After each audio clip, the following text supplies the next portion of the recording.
ଭାଙ୍ଗିଦେଲା। समय ହେଇଛି ମ୍ୟାଡ଼ାମ, ଚାଲନ୍ତୁ। ଶୁଣନ୍ତୁ,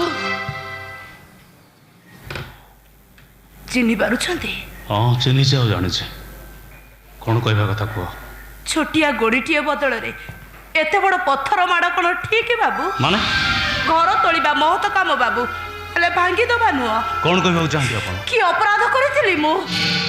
କି ଅପରାଧ କରିଥିଲି ମୋ ସ୍ୱାମୀ? କାହିଁକି ଆମର ଏତେ ବଡ଼ ସର୍ବନାଶ କଲେ?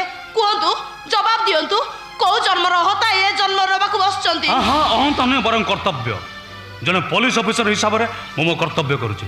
ତମ ସ୍ୱାମୀ ଜଣେ ଖୁନି, ସେ ଖୁନ୍ କରୁଛନ୍ତି ମୁଁ ନିଜ ଆଖିରେ ଦେଖି। ହଁ, ସେଦିନ ମନ୍ଦିରରେ ମତେ ଯେମିତି ଆତ୍ମୀୟ ବୋଲି ଦେଖିଥିଲେ, ସେଦିନ ସକାଳେ ଆମ ଘରକୁ ଚୋର ବସିବା ଆପଣଙ୍କ ଆଖିକୁ ଯେମିତି ଦିଶିଥିଲା, ଇଏ କଥାଟା ଯେମିତି ସତ, ସେ ଖୁନ୍ କରିଛନ୍ତି ଆପଣ ଦେଖିବାଟା ମଧ୍ୟ ଠିକ୍ ସେମ୍ ସତ। ଶୁଣନ୍ତୁ ମ୍ୟାଡ଼ାମ, ବରଂ ସବୁଠାରୁ ବଡ଼ ସତ ହେଉଛି ଆପଣଙ୍କ ବର୍ଦ୍ଦି ତଳର ଏଇ କୁଶ୍ଚିତ ଚେହେରାଟା। ଆଉ ସେ ଚେହେରା